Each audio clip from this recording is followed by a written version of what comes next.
My name is Annie Evans, and I'm the Director of Preparedness and Disability Integration at ASTO, and I'll be helping to facilitate us today. We do have ASL and captioning available today on today's webinar. There are instructions on how to access this in the chat, but we will also be spotlighting our ASL interpreters throughout the meeting. All right, we'll go to the next slide. I'm very excited to introduce our knowledgeable speaker for today. His name is Eric Cote, Project Director for Powered for Patients, and he's been an ASTO consultant for a number of years. And before I pass it over to him, I would like to give him a heartfelt thank you for this work. I know this took a lot of care and conversations and research, and we're really excited to present to you all this final product that Eric's been working on. I'd also like to say a thank you to the Louisiana Department of Health for their partnership and their demonstrated commitment to the disability community in Louisiana. We really appreciate your support for this work and the way that you've committed yourselves to serving that community. I believe that Dr. Sundie Winder will be joining us in the audience sometime today. So Sundie, if you're there, thank you very much. So thanks, Eric and Louisiana, and over to you, Eric. Well, thanks, Annie, very much.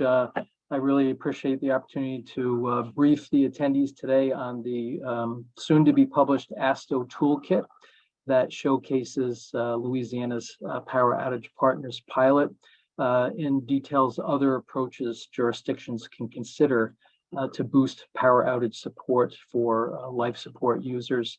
I also want to amplify Annie's gratitude to Dr. Sundie Winder and the Louisiana Department of Health for giving us an opportunity to take a concept and advance the planning and operationalize it.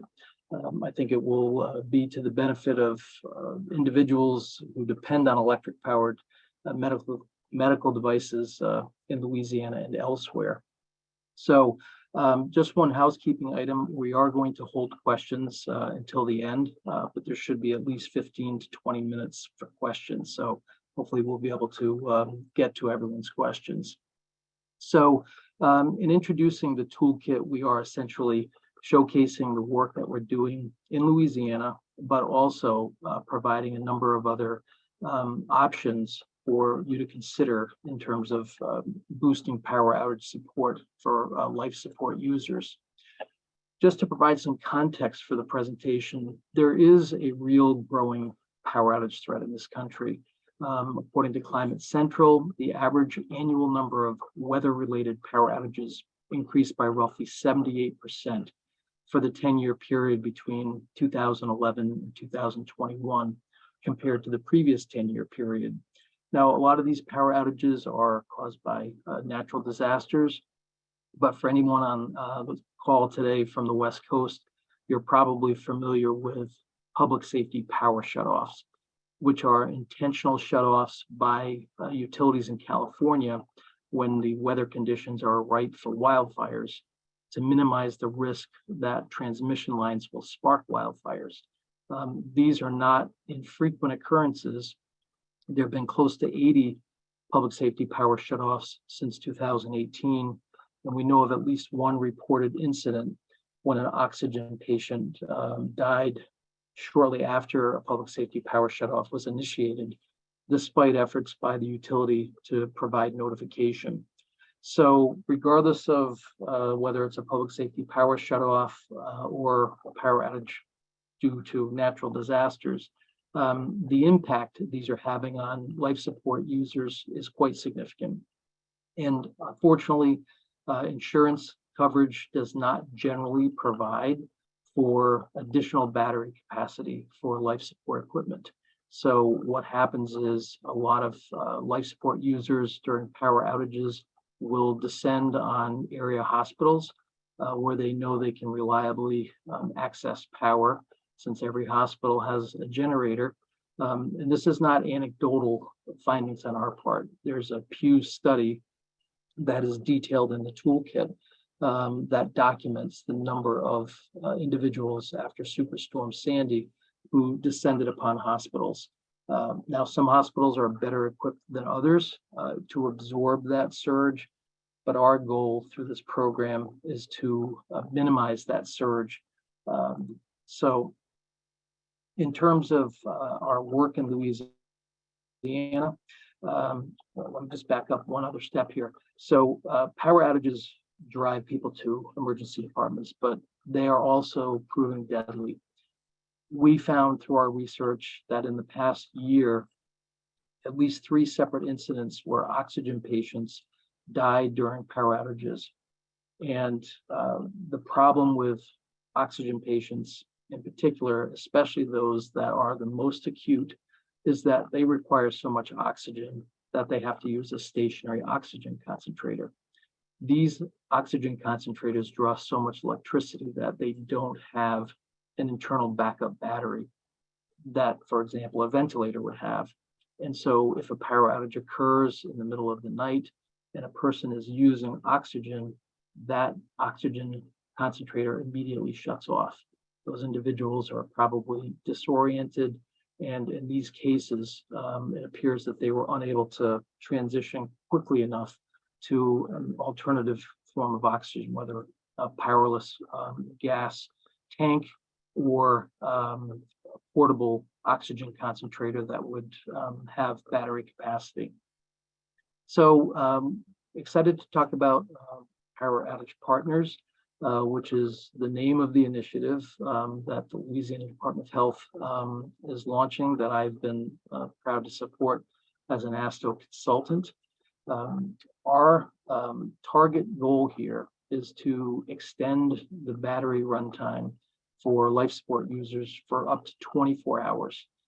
This is not intended to carry someone through the duration of a long outage, but it's simply to provide them with ideally 24 hours of runtime for their battery powered device.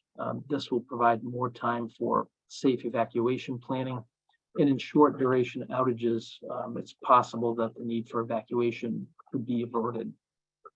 So our initial approach in Louisiana is to provide this additional battery support to invasively ventilated citizens. We consider them the most acute, given their need for 24/7 access to power. So we are proactively engaging eligible Louisianans, or I should say that we will be in the coming weeks as the Louisiana Department of Health prepares to officially launch this program. But rather than just letting people know this is available, come apply, there will be proactive outreach to invasively ventilated Louisianans to encourage them to go through the funding process, and support will also be provided to guide these individuals through that process. So we're starting with invasively ventilated because, as I said, they're the most acute. But another reason we're starting with this population is because it's a relatively manageable population. We estimate probably about 615 invasively ventilated Louisianans. So that's a much more manageable population than the 30,000 plus Louisianans that we know are on oxygen therapy. So we're hopeful that as we move through the initial phase and provide the support to invasively ventilated individuals, that the support can be expanded to other life support users. So as far as the toolkit, which should probably be published around mid-August, so anybody who registered for today's webinar, we can send a copy as soon as it's available to you. I'm going to just walk you through the key sections of the toolkit to familiarize you with this resource. There's an opening background section that will help just set the stage for the challenges facing life support and DME users during power outages. Chapter 1 provides an overview of existing strategies that are being used to support life support and DME users during power outages. Chapter 2 basically just goes through all of the options that we're laying out for you, including what we're doing in Louisiana, as well as other approaches that take fewer resources and even some that could conceivably take more resources. Chapter 3 is all about the feasibility assessment. That's a very important process to make sure that your resources are matched to your ambitions. And finally, Chapter 4 is nuts and bolts information about creating an action plan, launching and sustaining a program. So I'm going to dive into the specifics a little bit, but not too much length, so we have time for questions. So in terms of, documenting what's happening currently out there, some of you may already be using some of these tactics. We certainly see cooling and warming centers established during power outages. And frankly, with the record heat that we're seeing, even absent power outages, a lot of jurisdictions are establishing cooling centers. Jurisdictional registries is another tactic that's frequently being used. We'll talk about that in a little more detail. Utility programs, a lot of innovative utility programs, and of course the HHS Empower program. Just a brief word on jurisdictional registries. We have to note that these registries are controversial. A lot of disability advocacy groups take issue with registries because they worry about individuals who sign up for them who may get a false sense of security. That help is going to be there during a disaster or a power outage. And we've certainly seen in massive, large-scale disasters, such as Hurricane Katrina, that the best intentions of local emergency management agencies are sometimes overwhelmed by the scope of a disaster, and the help that has been anticipated being provided to individuals who sign up for registries simply just can't always be marshaled. But with that caution, it's important to note that there are a lot of jurisdictions using registries, and we have just a few examples on the screen here for you. In terms of utility programs, quite a few utilities operate programs. They're sometimes called medical baseline programs. And essentially, they provide an opportunity for verified life support users to self-register with a utility for a couple of reasons. Number one, it lets the utility know that you have an electric-powered medical device at your location. Sometimes utilities have to conduct routine maintenance. And in these situations, when a list exists, the utility is able to notify individuals before a planned outage occurs, just so they know that it's coming and they can make alternative arrangements. Now, another utility program that I was really excited to learn about earlier this year, I mentioned at the beginning of this presentation that in California, some of the power outage threats are due to these public safety power shutoffs. And I talked about a fatality that we know of from one individual during one of these shutoffs. In 2019, California's 3 investor-owned utilities launched an excellent program that provides life support and DMA users in high-risk zones for public safety power shutoffs with free portable battery systems. These are large systems. Sometimes they're smaller depending on the battery, or I should say the device being used. But since 2019, more than $30 billion has been spent by these utilities providing battery systems to more than 25,000 Californians. That's really what we're doing in Louisiana, but this is being done on a much larger scale. So we're very glad to see that. Of course, I think most of you are probably familiar with the HHS Empower program. This was launched initially in 2013 after Superstorm Sandy, but it really reflects lessons of previous disasters, and it also reflects the concern HHS had for hospitals in terms of the number of individuals who depend on electric-powered medical devices who show up in the emergency department during power outages. So Empower was developed to essentially help state and local governments, state and local health departments, and hospitals get a better sense for just how many individuals are out there in the community depending on electric-powered medical devices. So the Empower program has really been refined quite nicely since its initial launch. It tracks 14 different types of electric-powered medical devices, all the way from ventilators to electric wheelchairs to electric beds. And in recent years, Empower has been expanded to allow designated state health officials to request during a period of disaster a identified list of Medicare beneficiaries who depend on electric powered medical devices for life-saving purposes. So there have been a number of instances, whether it's flooding, wildfire, hurricanes, where a local jurisdiction, a state, has requested immediate or emergency access to the actual names and addresses of these Medicare beneficiaries, and that information has been provided, and it's proven life-saving. So we applaud Empower, and if you're not actively using it currently, we certainly encourage you to do so. Now, as we get to chapter 2 of the toolkit, this is where you really will get into the nuts and bolts of the different options that you can consider, depending on the resources you have available to you. We've identified 3 levels of approach.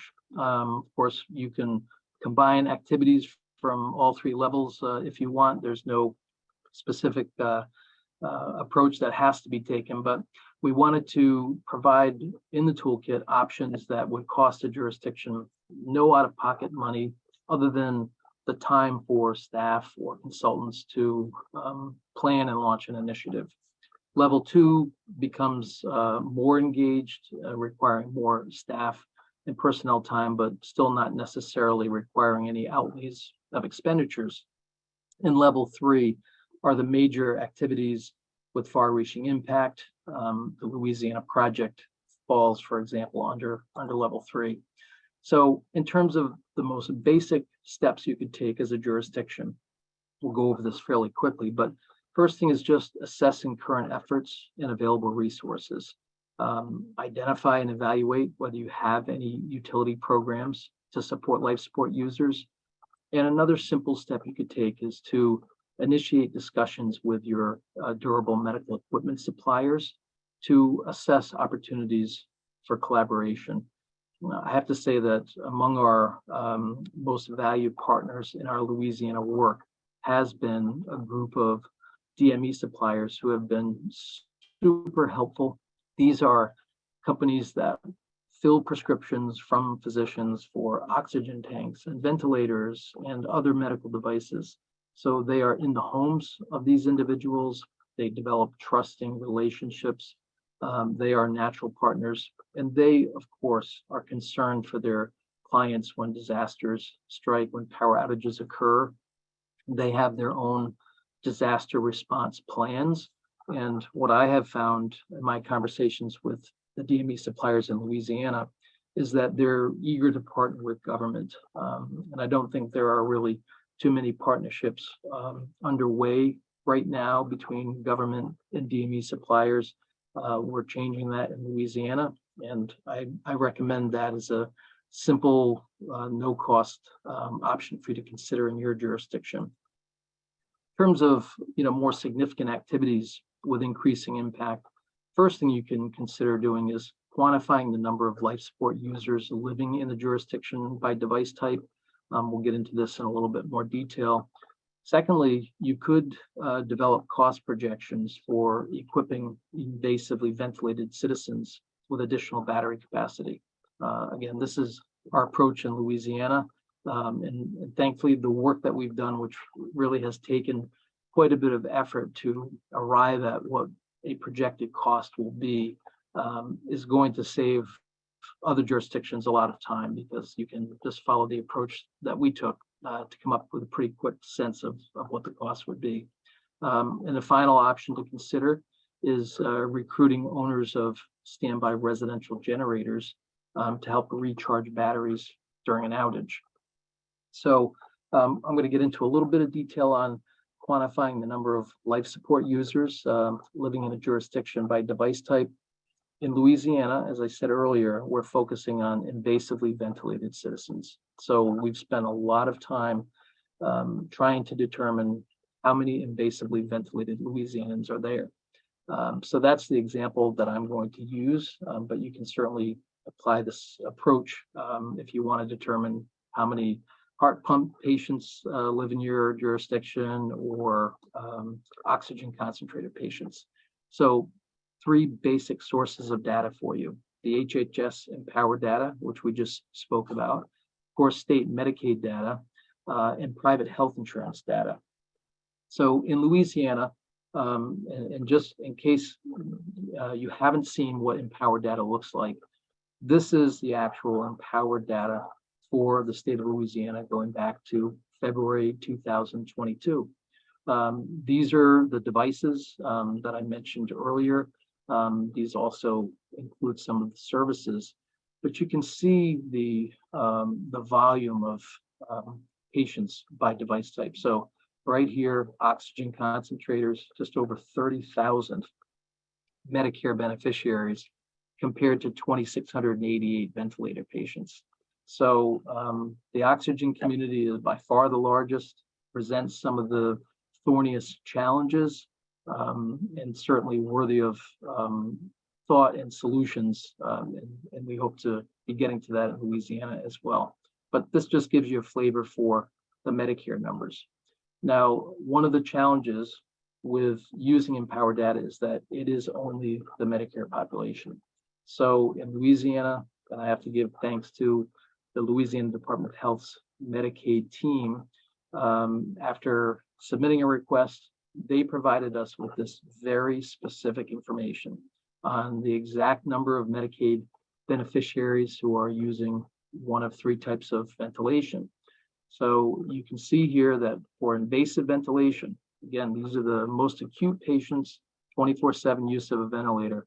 There are only 207 of them in the Medicaid rolls out of a total of 1,634 individuals.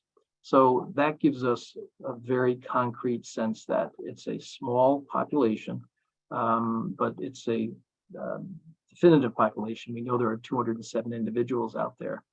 So what we did is we extrapolated. So this is not a super precise number, but it's as close as we can get. Now, I just want to back up for 1 second and note that in the Empower data, you have this figure here for dual eligibles. Dual eligibles, as many of you may know, are individuals who are eligible for both Medicare and Medicaid.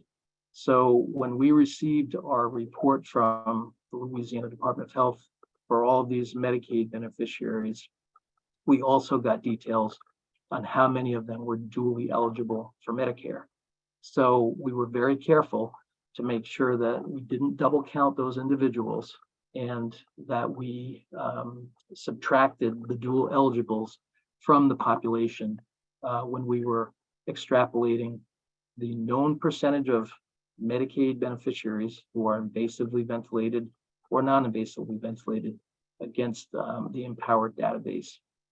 So the final piece of the puzzle here is how many privately insured individuals are invasively ventilated. Now, unfortunately, in Louisiana, we were not able to actually get information from private insurance companies. In your jurisdictions, you may be able to do that. We just didn't have the time to go down that path. However, thanks to the DME suppliers that we worked with, we had source of insurance for 107 invasively ventilated Louisianans and 122 non-invasively ventilated. And those percentages range from roughly 20% to nearly 30%. So we used those figures to project the total number of invasively ventilated Louisianans. That number came out to be 615. Not a perfect science, but we think a pretty reasonable approach to determining how big is this population that we hope to help. Now, in terms of the second activity you can undertake, developing cost projections for equipping invasively ventilated citizens with additional battery capacity. Again, the work that we've done in Louisiana, I think will save a lot of jurisdictions a lot of time and trouble. So a thank you again to the DME suppliers. They provided us with de-identified information on 138 invasively ventilated individuals. And what that allowed us to do was to develop a projected market share these 4 ventilator models right here are the 4 most commonly used ventilator models in Louisiana. So out of our sample of 138, we know exactly how many of them are using one particular ventilator or another. And so we used that information to project roughly what the allocation is among the 615 individuals for different types of ventilators. Now, why is this important? It's important because some ventilators have much better battery capacity than others. So if you remember, our goal is to provide 24 hours of battery runtime for invasively ventilated individuals. Achieving that is going to be more difficult for certain individuals based on the type of ventilator they use. So, for example, the oldest ventilator on the market that's used in the home is the LTV 1150. It is still out there. It's actually even still being prescribed. And it only has 1 hour of internal battery time. Now you can buy an external battery from the manufacturer, which gives you an additional 4.5 hours. So that's only 5.5 hours of runtime. Not enough, certainly. The second example here, and this is the most commonly used ventilator in Louisiana. Over 50% of the invasively ventilated population is using this. It's a little bit better than the other model in that its internal battery has 3 hours of runtime, but it only has 1 external battery that also provides 3 hours. So that's just 6 hours of runtime, way short of the 24 hours that we're shooting for. Now, these other 2 ventilator models here are the newer models, the Trilogy Evo, the ResMed Astral. Their internal batteries are 8 hours, which is wonderful. Also, they have 2 external batteries each that each provide 8 hours of runtime. So we can, through our program, just by relying on the batteries from the ventilator manufacturers, achieve that 24-hour target. Now, for these other users up here with the older model generators, we're going to have to be relying on additional battery systems that are available in the marketplace.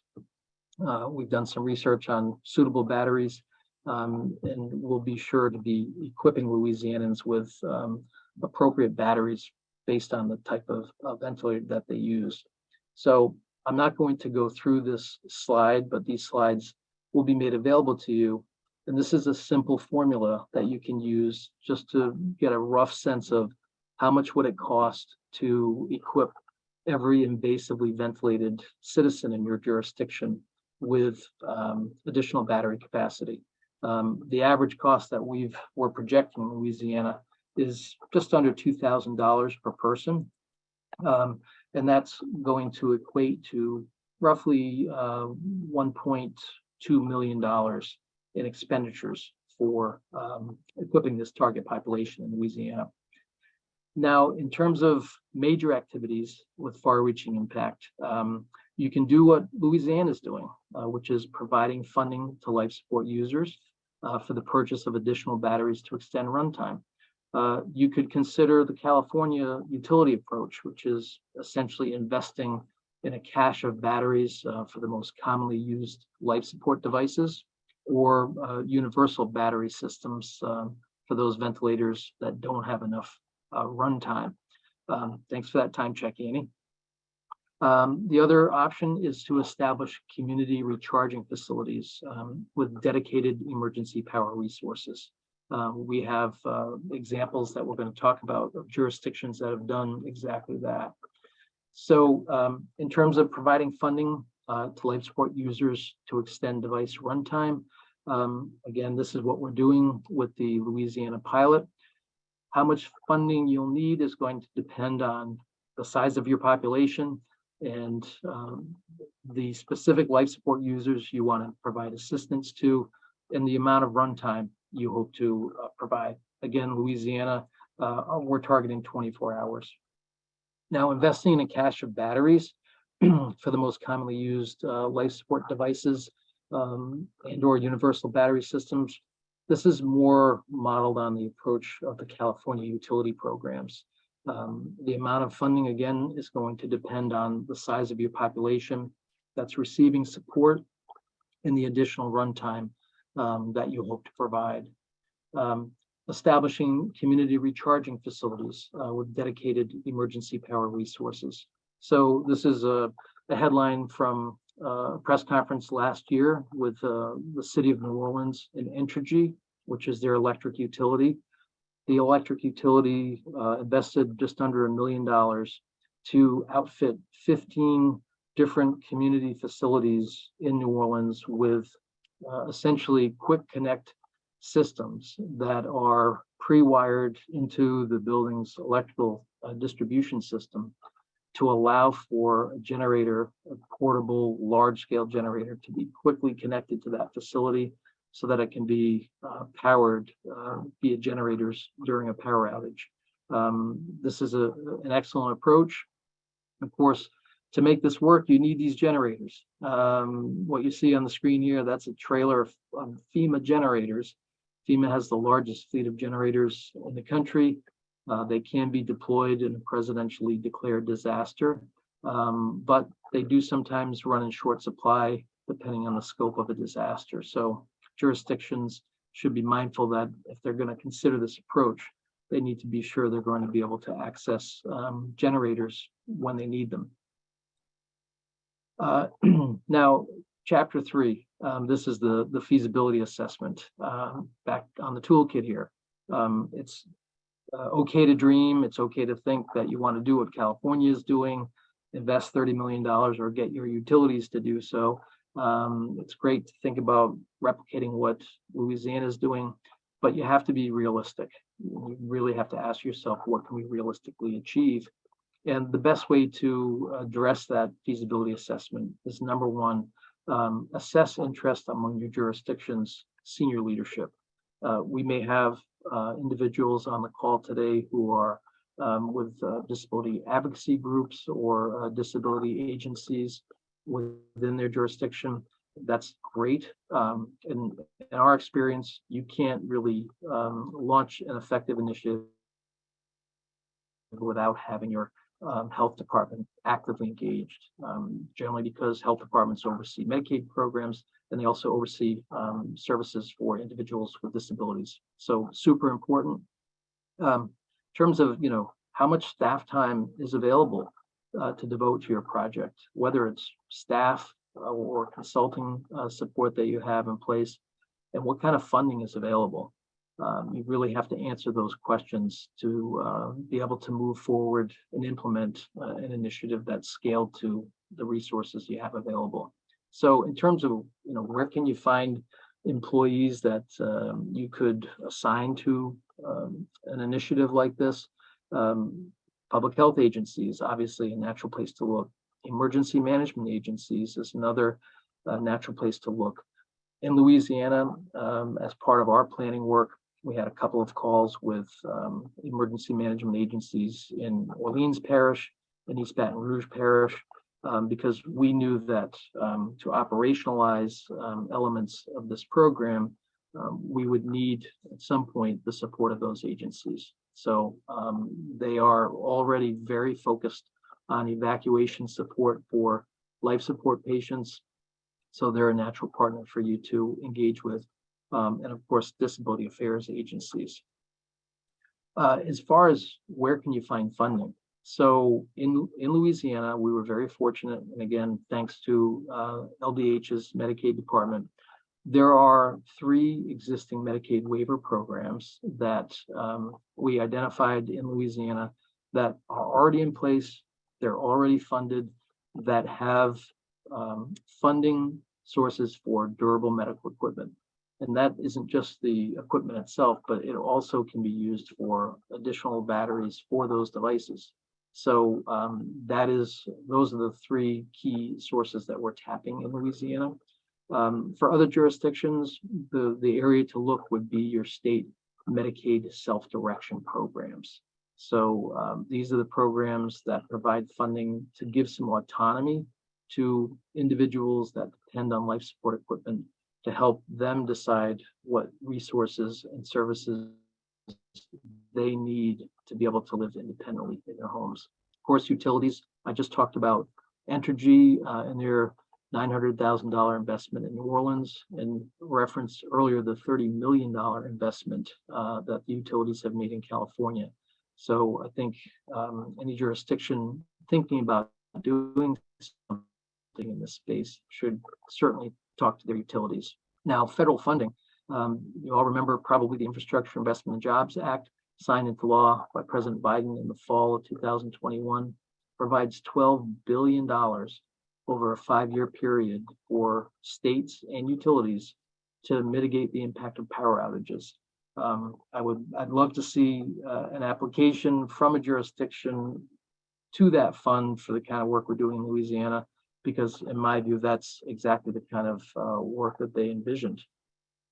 Finally, Toolkit Chapter 4, this is a real nuts and bolts section here on you've got to document, finalize your action plan, then document it, launch and sustain the program.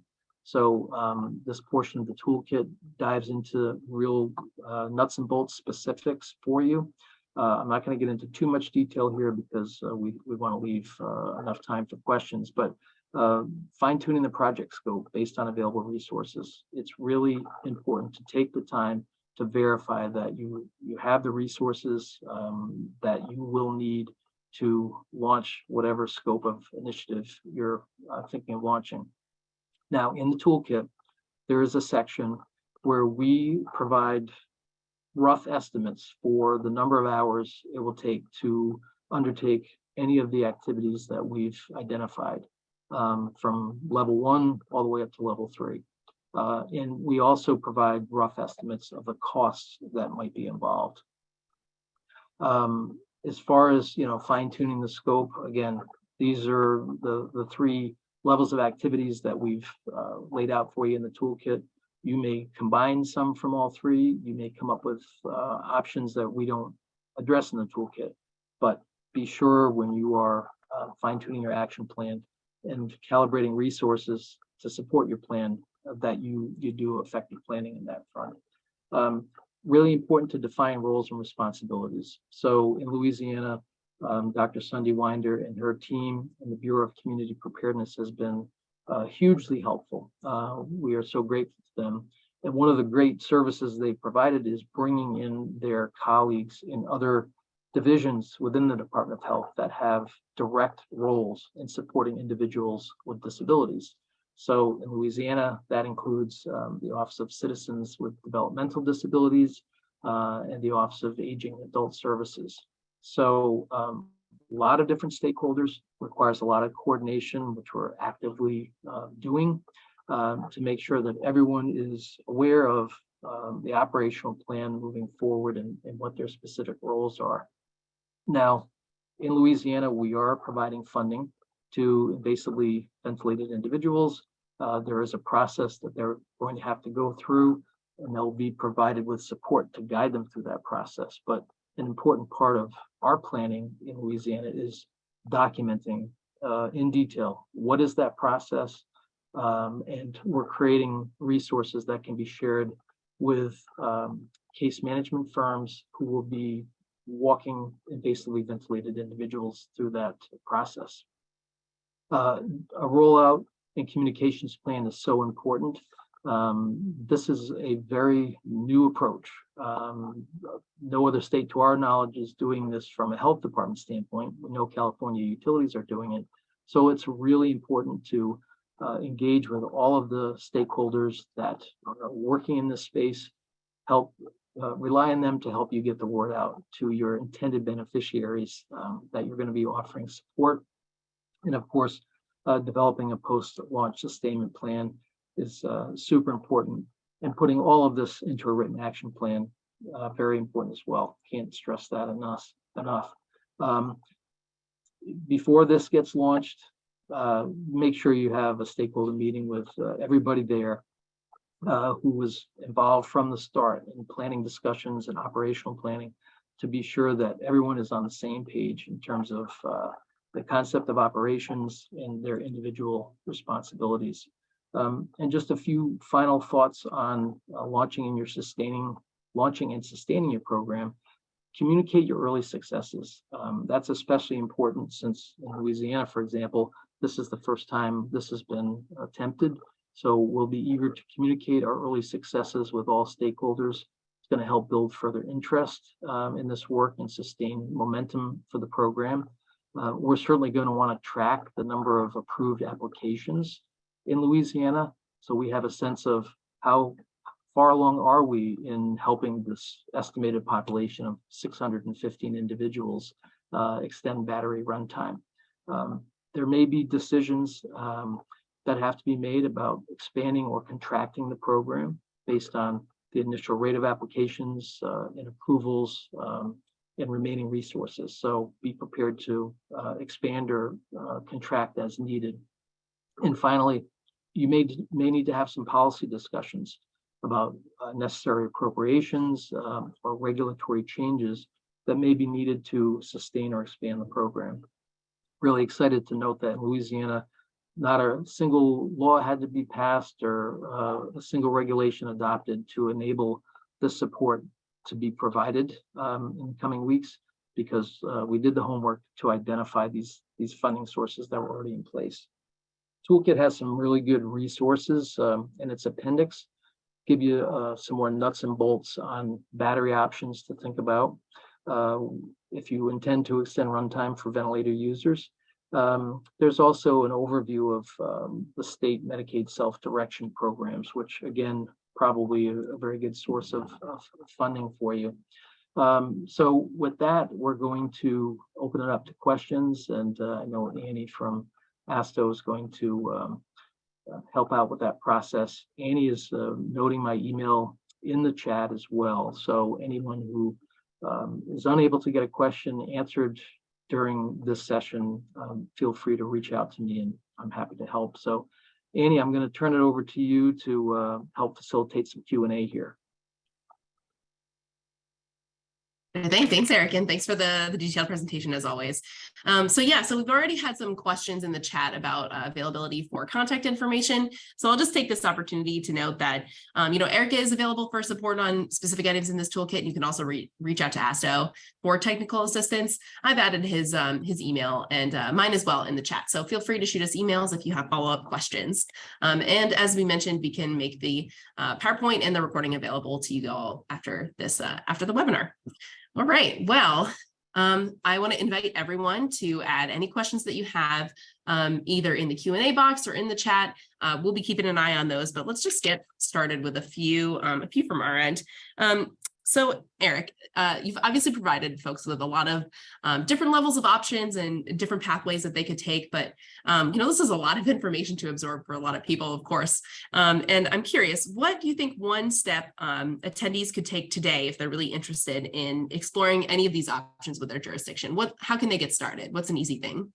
Yeah, I think, Annie, probably the most basic step that anyone could take is to simply do some assessment of what's currently being offered in your jurisdiction. That is really the fundamental step that we took in Louisiana, and I think anybody else should take. It's quite possible, for example, let's say that you are working with a disability agency in your jurisdiction. You may not be aware of all of the services that are being offered by your public health department, or vice versa. If you're in a public health department, you may not be aware of all the specific services that a disability advocacy agency is providing. So that to me is the lowest hanging fruit out there.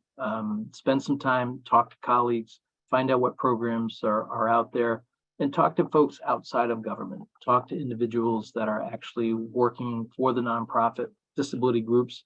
Talk to them about emergency preparedness, what concerns they might have, what programs they're aware of. And I think that'll give you a pretty good sense of the landscape in your jurisdiction. Thanks, Eric. Great. Well, there is a question here. They're asking where to find the Empower toolkit. So I think this is a great opportunity maybe to clarify what Empower is compared to the toolkit that we've offered here and how you can use these different tools. And of course, the plan, as we've talked about it for the release of the toolkit. Sure. So just to be clear, Empower is a federal program from the U.S. Department of Health and Human Services. And you can just Google HHS Empower and it will bring you right to their website. What we've been talking about today is the ASTO Toolkit that showcases the Power Outage Partners Initiative in Louisiana and other strategies that we've talked about, but they are two separate resources. Thank you, Maggie. I'll just put in the chat the Empower web link for you. Thanks. And then we'll just also make a brief mention of our plan for the release of the toolkit as well, just to make sure you're all aware. We have not released the toolkit as of yet. It's going to be up on the ASTA website very shortly. We're just working to finalize a few of the formatting things, and then we'll be able to share it with you all. So we're going to hop up in a moment. Michael, if you don't mind pulling up the slides, maybe we can pull up our QR code to the toolkit to sign up to receive the toolkit. So if you're interested in being emailed this when we make it available, you can sign up using the QR code that will be up here in just a moment, as well as use the link below here. So sign up through those links and we'll be able to send that to you when we have it available. Okay. Well, let's go to some other questions then. So Eric, you talked a little bit at the end of your previous question about how you engaged in with or recommending engaging with outside partners as well from the disability community. Can you talk a little bit about how you involved them in developing these toolkits and why that's important in this initiative? Sure, Annie. So in Louisiana, we've been working with a pretty wide range of disability advocacy groups, from the Brain Injury Association to United Spinal, which represents victims of spinal cord injuries. We're working with a wonderful organization called Trach Mamas in Louisiana, which was started by the mother of two infant children that came home from the hospital invasively ventilated. And she started this organization to help other families, dealing with that same very, very challenging situation. So it's been super helpful to just listen to these organizations. What are the concerns that they have? The Brain Injury Association, for example, no one plans on having a traumatic brain injury, but it happens unfortunately every day. And in serious cases, those individuals are often coming home from the hospital. They're having to be on a ventilator. And as the Brain Injury Association's executive director explained to me, she was really at a loss to answer questions about invasive ventilation. So one of the things we did was connect her with some of the DME suppliers that we work with, who are experts in that area and can provide all of the information that's needed. So I think a part of our effectiveness in Louisiana has been connecting organizations that weren't necessarily connected together before, who can do really good work together. So that's been one of the great outcomes of our engagement with a wide range of disability groups. Thanks, Eric. Appreciate that. So there's another question in the chat here. Is there a direction of moving to a solar charging use source rather than dependency on a battery or fossil fuel power generators when needed? Do you have any thoughts about that?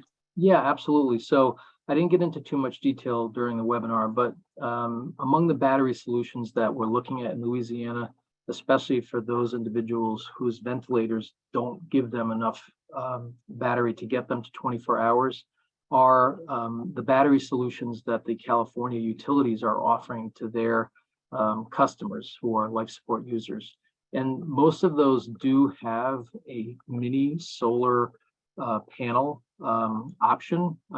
If you live in an apartment, it's probably going to be difficult to deploy that. But if you're somewhere where you can put this little mini solar panel on a porch or the hood of a car, it will help you recharge this battery so that you can extend runtime even beyond the normal life of that battery. It's not a perfect solution. The recharging process can take time, but it's certainly a helpful one, and it's going to be part of the options that we offer in Louisiana. There, that's helpful. I just want to remind folks, please continue to put your answers in the Q&A box or in the chat, and we will keep an eye out for them. So do feel free to add any more. Maybe we'll ask another question here as well about working with the disability community. So you talked a little bit about the importance of working with trach mamas in Louisiana, but some of our jurisdictions here might not have a focused disability partner that they can rely on for generators. Are there others that you would recommend we're reaching out to, and how can our other jurisdictions identify partners in their communities? Yeah, so as I mentioned earlier, Annie, I think the DME suppliers are going to be a really good partner to reach out to. Not too many public health folks probably have had occasion to work with a DME supplier, but there's likely somebody in your state health department that is licensing DME suppliers who can probably provide some contact information for you. Another route you might consider is to talk to the firms that are doing home healthcare work. So, a DME supplier will bring in a ventilator and set it up for somebody, but that individual also has support from a respiratory therapist that is part of a home health agency that comes into the home, make sure that the equipment is working properly, helps that family learn how to use that equipment. So that's another group of service providers that you could reach out to. Just introduce yourself as someone with interest in understanding what additional resources could be provided to life support users, and what can that home health agency sort of help you understand in terms of the current situation, gaps that might need to be filled. And there's another group that I would also suggest, Annie, that jurisdictions think about engaging, and that would be case management firms. So in Louisiana, there are companies called support coordinator agencies, and they are hired by the Louisiana Department of Health to essentially be case managers for invasively ventilated individuals and their families. It's their job to make sure that those families get every available resource and support that's out there. So they have a very good sense of the challenges facing individuals with disabilities who use this kind of technology. There are, I've seen in the chat, state assistive technology programs. Pretty much every state has an assistive technology program that is helping individuals connect with the DME resources. That's another great agency, to reach out to, just to say, hey, we're interested in exploring stepping up support for DME and life support users. Tell us about the services you're providing in our jurisdiction. What gaps do you see out there? What thoughts do you have about how we could boost support for this community during power outages and disasters? There, appreciate that. Okay, so let's talk a little bit about data sharing as well, because I know that was a challenge in this scenario, and I want to see if you can highlight maybe any tips or tricks to really enhance the data sharing between agencies, or just how to kind of facilitate those connections. Sure. So the data sharing piece is really important, especially in Louisiana, where we're talking about helping invasively ventilated individuals. So we've actually gone to great lengths to make sure that we are protecting privacy of individuals. And one of the ways we're doing that, so for example, Dr. Winder leads the Bureau of Community Preparedness. That agency is not a direct service provider for individuals with disabilities who, let's say, are Medicaid beneficiaries. So they don't have access to those lists. And as this program gets rolled out, they won't necessarily need to know the identity of a specific Medicaid beneficiary. Our focus is going to be making sure that those individuals get the support that they need. But I mentioned earlier the Office of Citizens with Developmental Disabilities, for example. They are a direct service provider for that population. So they have databases with the names, addresses, information on those beneficiaries. That agency is going to be involved in helping to roll out funding. So they normally have that kind of data, and we don't need to know the names of individual ventilated patients for us to make this program work from the Bureau of Community Preparedness's perspective. We just need to make sure that those agencies that are the direct service providers are providing the support. So the data piece is really important. If you're not in the business currently of maintaining personally identifiable data on Medicaid beneficiaries, don't get into that business, would be my advice. Let the people who are experts at doing that safely within HIPAA guidelines do their piece, and focus on building programs without trying to gain access to information that you may not be equipped to properly protect. Great. Thanks, Eric. I appreciate that. All right. Any last few questions for Eric? Please feel free to pop them in the chat or the Q&A.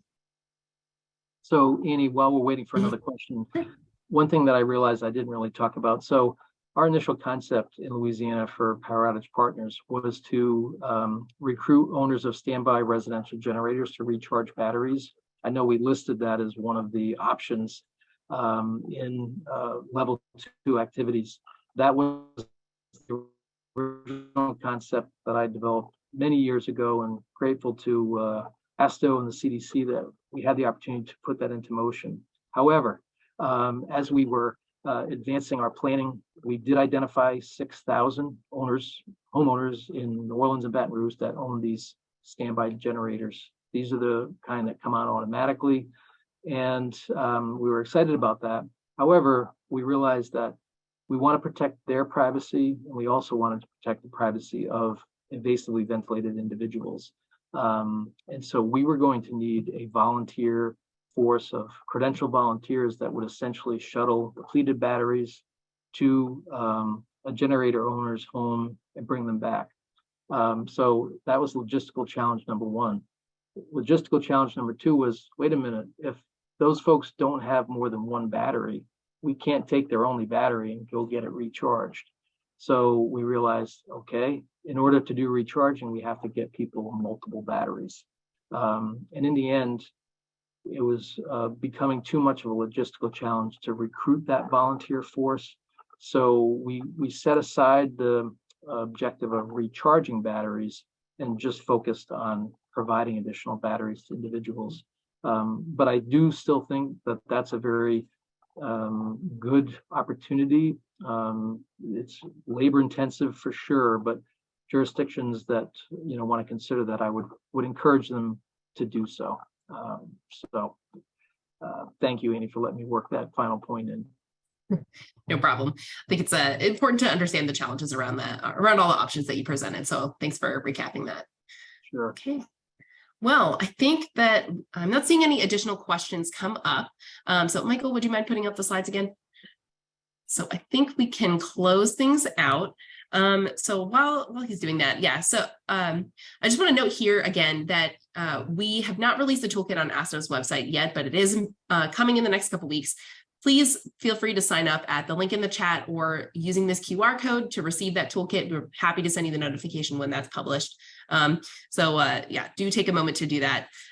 Eric is also available for support. So if you have additional questions for him, I'm sure he'd be more than happy to answer questions. Again, you can reach out to him or myself, like in the chat. We are also available for technical assistance. So finally, I just want to also ask you to please take a moment to fill out the evaluation form for this webinar. Again, you can scan the link or click the link that we place in the chat. We do actually read these evaluations. I promise you, I personally go through the comments and make sure that we address them for future webinars. So if you have thoughts, if you really liked it, if you really hated it, which I can't imagine that you would, then do let us know, and we will take into account your feedback. So take a moment to do that. And then finally, just a big thank you to Eric for his work again, and for Louisiana for supporting this work in the disability community. And then finally, a thank you to you all for your time, your attendance. And the fact that you're here today, I think, demonstrates that you're interested in providing better service or improving preparedness and response to people with disabilities, and we appreciate that. So thank you so much for your time and attention today.